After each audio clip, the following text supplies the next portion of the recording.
Jangan nanti belinya CJDW lagi ya. Bakso mie ayam langganan tuh. Murah, meriah, enak. Kita cari ya di sekitaran sini yang tempat baksonya besar, rame.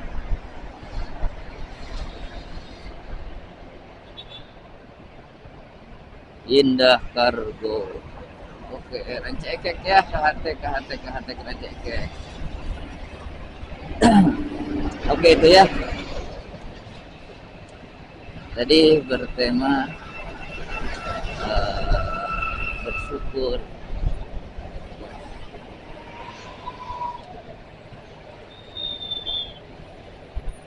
Ya, relakanlah diri ini. Kita itu harus tahu, sadar bahwa kita itu hanya hamba Allah yang berharap bisa bahagia di akhirat. Ya tentu di dunia juga mau bahagia. Karena kebahagiaan itu bukan dicari, tapi diciptakan. Kita yang bisa menciptakan kebahagiaan kita sendiri. Kondisinya seperti apapun, kalau kita kembalikan kepada Allah, ya, selalu bertawakal kepada Allah, insya Allah kita bahagia menikmati hidup ini. Apapun kesusahan yang dialami, masalah yang dijalani, kita akan terus merasa bahagia karena kita yakin kepada Allah, ya. Kita tawakal.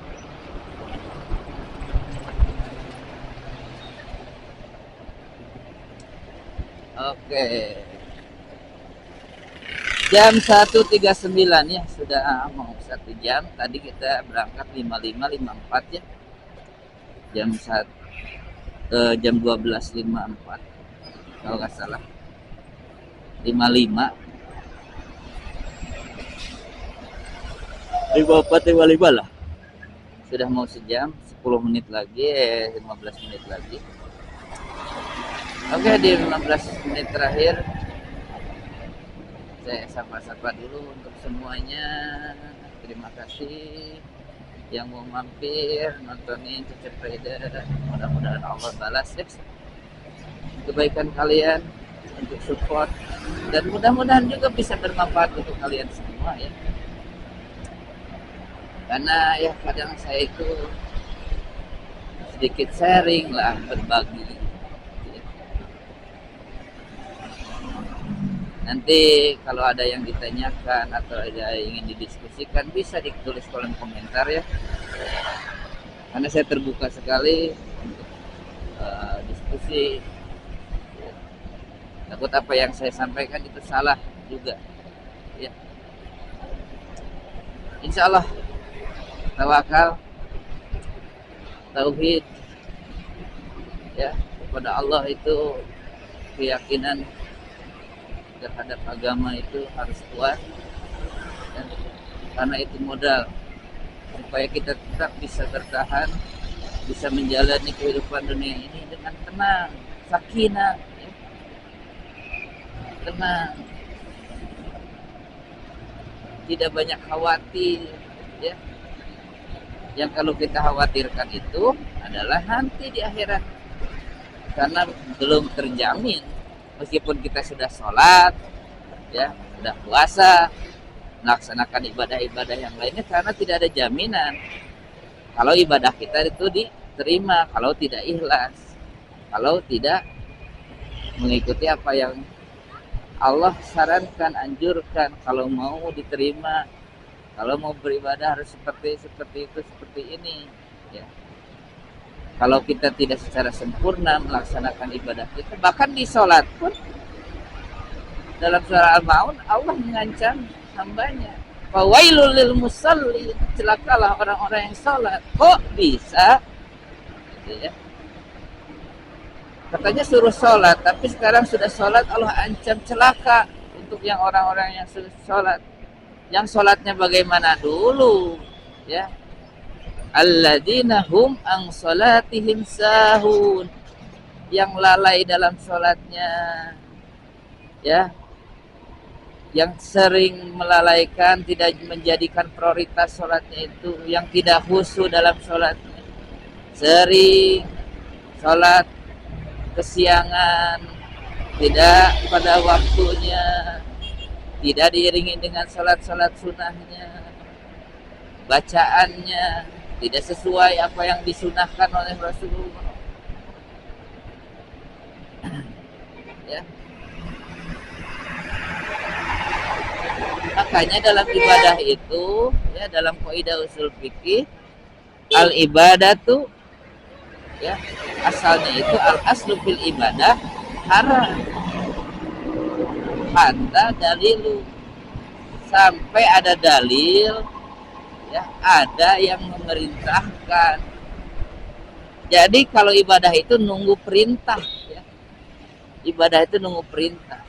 Kalau tidak ada perintah, tidak ada contoh tentang ibadah itu, kita jangan improvisasi, meskipun baik, ya, sholat itu baik, kita improvisasi sholat zuhur jadi 5 rakaat, 6 rakaat, 7 rakaat, sholat kan baik, isinya doa, tapi kan kalau tidak dicontohkan, ya itu sama saja, ya, haram hukumnya.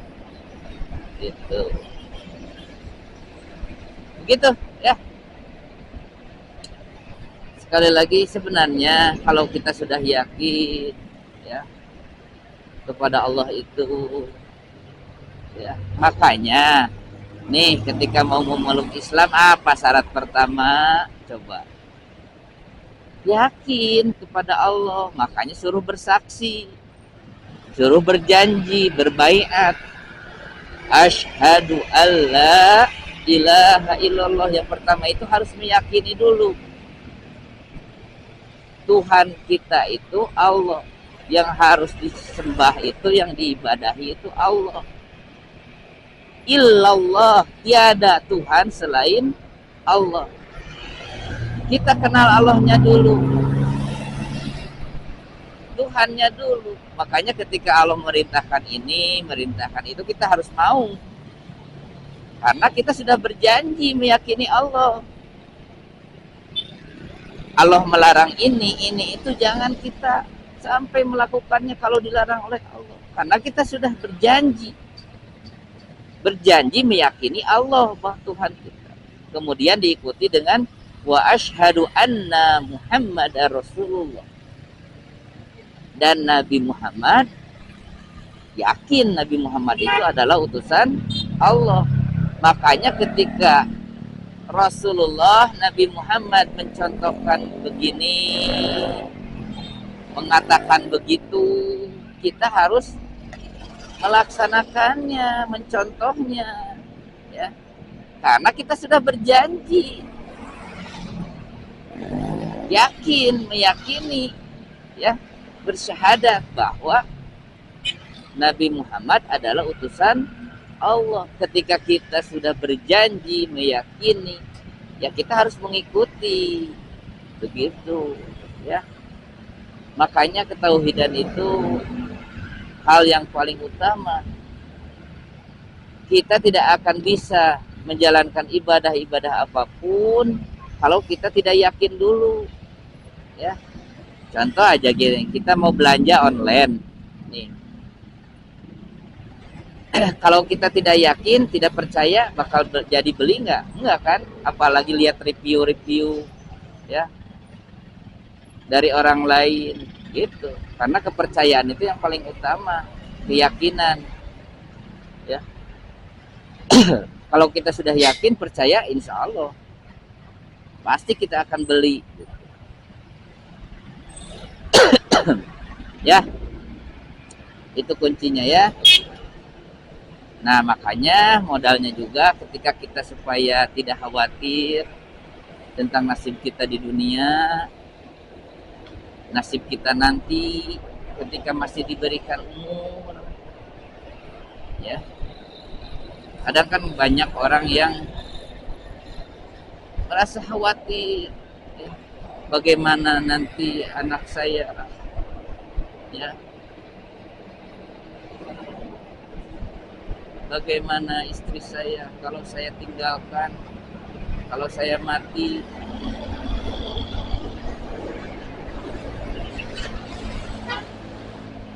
Makanya banyak yang apa? Yang bukan investasi, asuransi. Bahkan ada asuransi jiwa, asuransi kecelakaan. Ya kalau mau nabung ya nabung lah, gitu.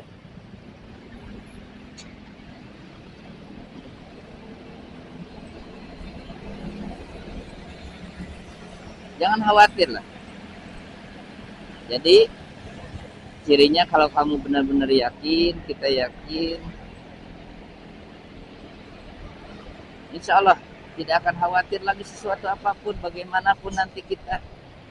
Yang penting kita setelah meninggal dalam keadaan husnul khotimah. Setelah meninggal, Allah tempatkan di surga. Gitu, ya. Oke, ini di 15 terakhir, 16 terakhir mungkin ya, di part terakhir. Sebelum berhenti di tukang bakso, saya ucapkan lagi terima kasih untuk semuanya, untuk supportnya. Jangan lupa subscribe, like, comment, share juga kalau sekiranya ini bermanfaat, ingin orang lain juga tahu, gitu ya, ingin orang lain mendengarkan juga apa yang saya sampaikan, ya bolehlah di share. Oke, kawan-kawan semuanya, mudah-mudahan sekali lagi sehat semuanya. Yang sedang sakit, Allah angkat penyakitnya, disembuhkan. Yakin, nah yang sedang sakit juga harus yakin ya. Allah yakinlah, karena itu untuk mensugesti diri. Karena semuanya juga berawal dari pikiran, dari otak, ya. Jadi untuk bisa cepat sembuh itu adalah dengan mensugesti diri. Yakin sembuh, yakin sembuh, yakin sembuh. Ya. Jangan ada tidak ada yang mungkin, yang tidak mungkin. Contoh penyakit ini mah berat. Yang lain juga gini gitu, gini gitu, gini gitu. Yakin. Yang memberikan penyakit siapa? Allah. Yang bisa mengangkat penyakit siapa? Allah. Ya. Jangan sampai kita berbuat syirik, ingin sembuh, pergi ke dukun. Ya. Karena itu ujian dari Allah nih, ketika kita sakit, kita mau kemana larinya? Mau meminta ke siapa? Itu harga mati ya. Bahkan Allah itu sebutnya dosa besar syirik itu ya. Membuat Allah bandingan, ya. Mempercayai selain Allah, bukan tidak mempercayai Allah, tapi lewatnya, seperti kita pergi ke dokter. Beda lagi ya kalau tentang masalah keyakinan itu. Karena kita pergi ke dukun itu karena sudah tidak yakin Allah tidak bisa menyembuhkan. Berbeda dengan dokter. Itu kita bicara sains, ya, tentang tubuh kita. Dengan sains kita bisa mengetahui secara fisik, ya, secara fisik kita mengalami gangguan di sebelah mana dan apa obat yang sesuai untuk gangguan kita itu, sakit kita itu bisa lewat sains. Meskipun sekarang itu ya sudah banyak dimanipulasi ya, bagaimana kepentingan. Karena lewat sains juga kita bisa dibohongi, ya, dipalsukan, apapun bisa dipalsukan. Tapi kita yakin saja kepada Allah. Berbeda dengan masalah psikis tadi ya. Gitu. Kalau kita ikhtiarnya dengan jalan syirik, ya,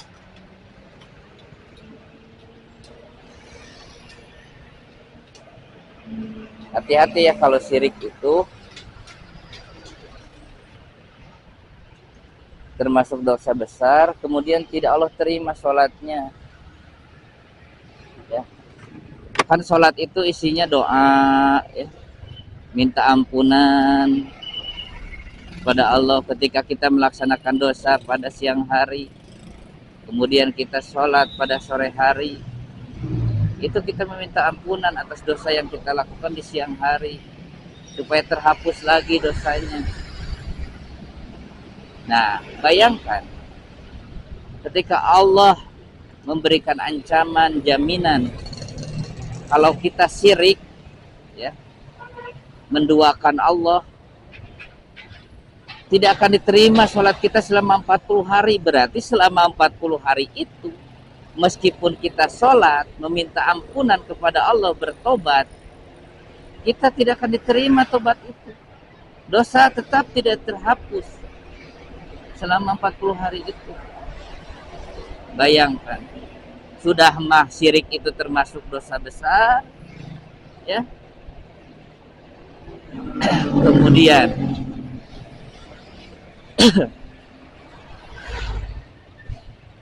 dosa-dosa yang lain yang kecil juga tidak diampuni,